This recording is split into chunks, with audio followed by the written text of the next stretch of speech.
propor para... Sim, agora. Eu fiquei pensando em como é que eu poderia esteticamente fazer essa porta, né? Criar essa porta. E nada mais, nada menos, me surgiu a ideia, quer dizer, o Lindomar ele sempre propõe, né, as coisas, a gente ele vai levando a gente para os pensamentos plásticos. E aí eu pensei em trazer a questão do desenho, do grafismo infantil, já que a minha aula é toda em cima do desenho, toda sobre desenho.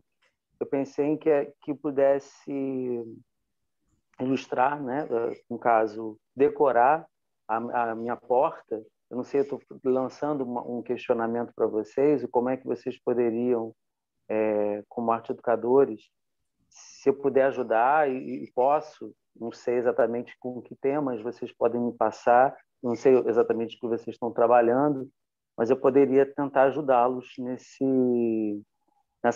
na decoração mesmo da porta, né? E aí eu pensei em fazer com os desenhos das crianças, porque já é algo que eu trabalho, né? Já venho já há algum tempo trabalhando, e aí eu queria passar algumas informações assim bem, vamos dizer assim, um pouco técnicas, mas embora possa ajudá-los em alguma, sei lá, em alguma sacação, em alguma ideia. Então, o trabalho da criança, do desenho, do grafismo, né, infantil, ele nasce, na verdade, com aproximadamente 18 meses.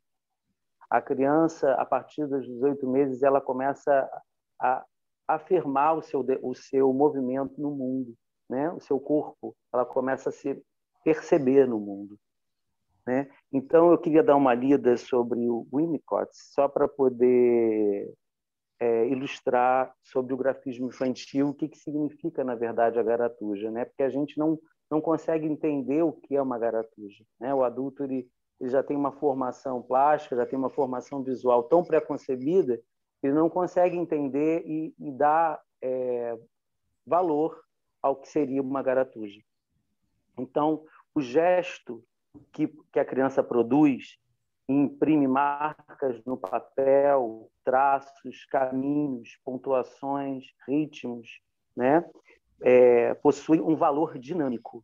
Inicialmente, a criança garatuja, é o garaturjar, é como se fosse o ato de imprimir no papel uma marca, né? Que geralmente não é uma marca que a gente possa dizer, isso é uma figuração.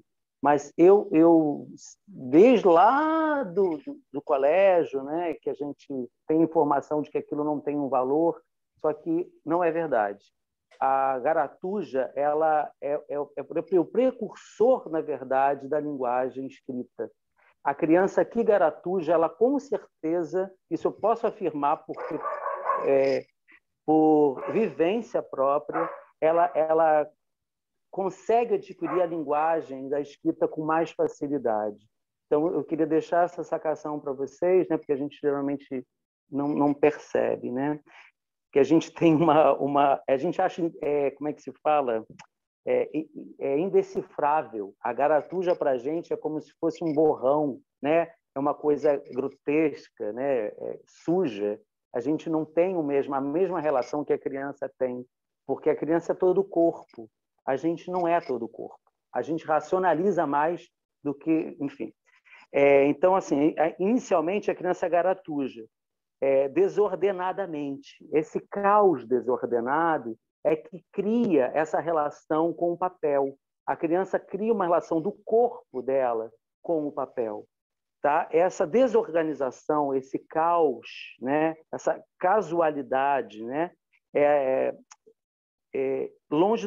Longitudinalmente em todas as direções. Ela vai desenhando no papel, isso eu tenho por experiência, e ela não consegue perceber as bordas do papel. Geralmente a criança está ali pintando e desenhando, ela sai do papel e extravasa, vai para a mesa, vai para a parede. Daqui a pouco a mãe está gritando dentro de casa porque a criança pintou a parede inteira. Não sei se isso aconteceu com os filhos de vocês, eu não tive filho, mas isso é uma das questões que acontece. Até ela conseguir entender o limite do papel, o papel e o mundo é uma coisa só e o corpo também. né? Então, é uma questão da ação. A criança, ela é um ser em ação o tempo inteiro. A gente não é assim. A gente já, em alguma questão da racionalidade, a gente já consegue ter limitar a nossa ação corporal através da racionalidade, né? Até deixa eu ler uma parte do Winnicott. Então, o Winnicott, ele diz que na verdade essas garatujas, elas estão relacionadas ao gesto, a um gesto primordial, é um gesto que ele diz que salva a criança, né? É o primeiro gesto, né? E esse primeiro gesto, ele diz que são coreografias no espaço do papel, o Winnicott. A criança, em suas garatujas, obedece às necessidades do sistema nervoso afinado com um desejo de significação e afirmação do seu próprio ser no mundo. Então, na verdade, a ponta do lápis, a ponta da canetinha ou da massinha que ela enfia o dedo, ela está ali experimentando. E esse experimentar, ele está relacionado ao mundo do lúdico, que é a questão do brincar, né? Eu sempre falo isso, que na verdade, quando a criança está ali, ela está inteira no desenho, ela não está em partes, né? Porque o desenho, quando a gente faz educação artística, é um desenho muito especializado, né? O desenho do corpo humano, o desenho do objeto e tal. A criança, ela, a partir dos 2 anos até os 7 anos, que ela vai entrar numa relação com o objeto, até os 2 anos de idade, né, dos 18 meses até os 2 anos, é o momento da garatuja, é o momento dessa expressão maior que ela tem. Isso não pode ser tirado da criança. Isso não pode ser... isso é muito complicado. As escolas, ela o tempo inteiro acha que a linguagem escrita, né? A criança tem que dominar a linguagem escrita, tem que dominar o alfabeto, e eles retiram, muitos professores retiram isso da criança. E, para mim, na minha concepção, isso é uma falha educacional, é uma falha que a escola deveria repensar as suas atividades, né? Eu vou ler uma outra passagem do Pierre Francastel, que é um outro... Existem muitas teorias sobre o grafismo infantil, né? E, inclusive, vai para dentro de outras concepções da psicopedagogia, por exemplo, sobre a questão da aprendizagem, né? Por que tem adultos que desenham como crianças, né? Por que tem adolescentes que não conseguem, tem algum bloqueio em relação ao desenho e à escrita? Por que não tem o aprendizado? Então, o Pierre Francastel ajuda muito nesse pensamento, nessa construção desse pensamento. O Pierre Francastel diz que o desenho é uma ação, né? Ele diz que o rabisco provém de uma intensa atividade do imaginário, que já entra numa outra questão, que é a questão do lúdico, né? Que a criança, ela, ao mesmo tempo que ela experimenta no desenho algo concreto, real, que ela observa, algum objeto que ela está ali representando do mundo real, né? Do mundo que a gente observa no real, que é um mundo real, no mundo que estamos em torno de nós, todos esses objetos, né? Ela tem a questão, ela acessa o imaginário. Então, esse imaginário são as histórias que elas contam a partir dos desenhos, que aí é o mundo próprio delas, não é o mundo que está relacionado à arte, é um mundo interior. E esse mundo interior, o tempo inteiro, ele está sendo colocado, experienciado, colocado para o professor, e às vezes a gente não percebe, entende? Então, é uma relação muito próxima. O desenho aproxima o professor do aluno e o aluno do professor. A gente tem que estar de olho nisso. Graças a Deus, Pierre Francastel falou isso, a questão do imaginário. E a questão do corpo, Pierre Francastel também fala que o corpo inteiro está presente na ação. Então, a questão motora é uma questão muito importante no desenho. Tanto é que algumas crianças, que eu percebi já isso, 20 anos de trabalho, algumas crianças, por exemplo, elas não conseguem desenhar sentado. elas usam um corpo, o corpo precisa. E esse diferencial é bacana, e como você consegue perceber o corpo da criança, né? Eu fiz alguns trabalhos de desenho na parede, e foram bem interessantes isso em Paquetá, com eles desenhando em pé.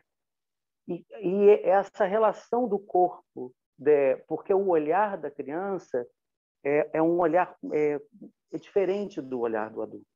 É um olhar diferencial. Por quê? Porque a criança ela desenha não só com a mão, ela desenha com o corpo inteiro, por causa disso que o Pierre Francastel está falando.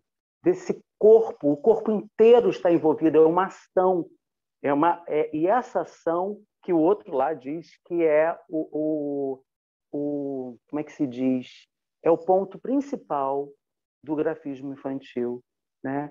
Essa relação com o corpo. Então, o desenho é uma vivência da criança, não só corporal, não só da sua imaginação, do seu interior, né? É uma vivência maior, é uma vivência de tudo o que a criança, tudo ela vivencia. Não existe esse mundo compartimentado, racionalizado que o adulto tem. A criança não vê assim. Ela não percebe o mundo dessa maneira. É uma vivência integral. É muito diferenciado, tá? Então, voltando lá à questão. Então, o desenho do grafismo, a brincadeira, o imaginário, o simbólico, porque a criança ela simboliza, ela se entrega, ela entrega do mundo do imaginário dela para o desenho. E isso que eu acho que era bacana, eu queria colocar para vocês a questão da cópia, tá? Porque a gente, o tempo inteiro, a gente fica com essa ideia de, você faz o dó, faz o ré, eu não sei, a gente não sou professor de música. Você canta no tom grave ou no tom...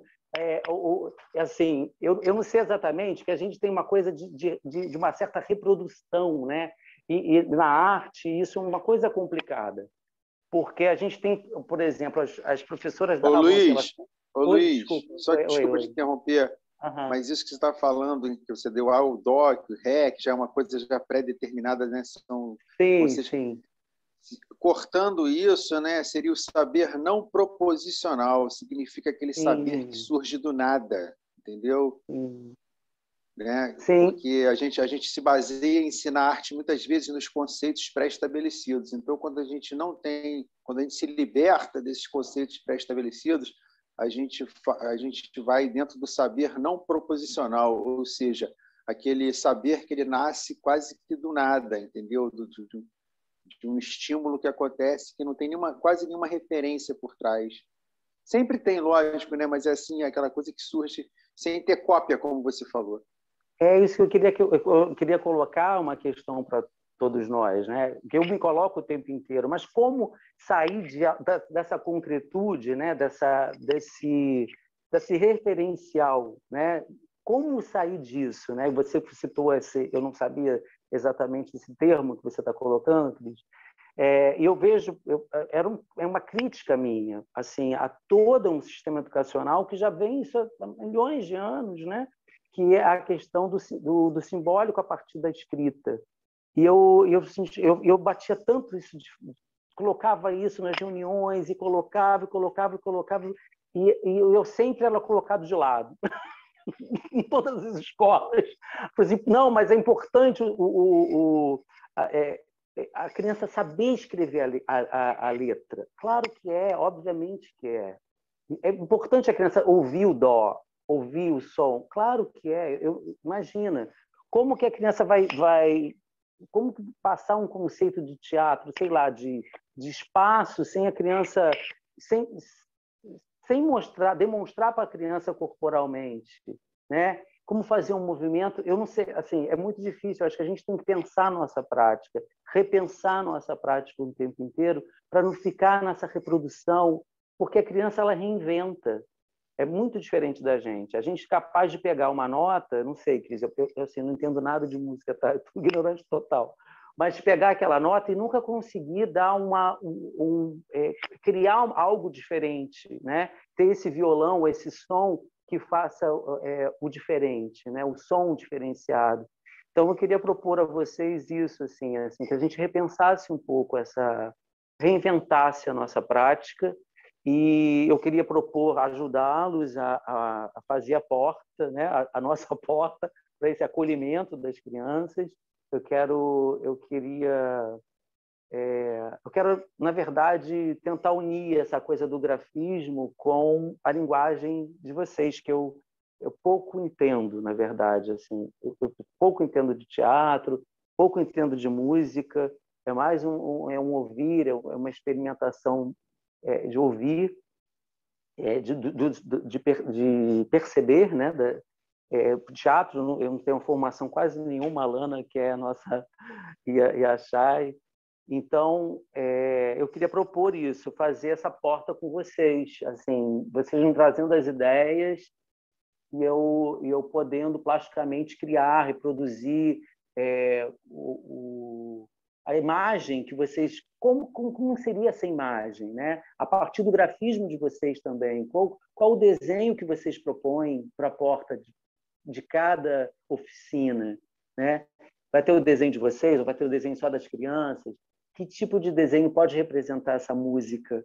Pode representar realmente a sua oficina? Pode representar de verdade o trabalho que a gente está fazendo?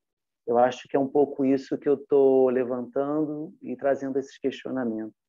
Acho que é isso, gente. Senão eu falo pra caramba aqui. Nossa, que maravilha, viu? Parabéns e obrigada por esse momento. Foi nostálgico até.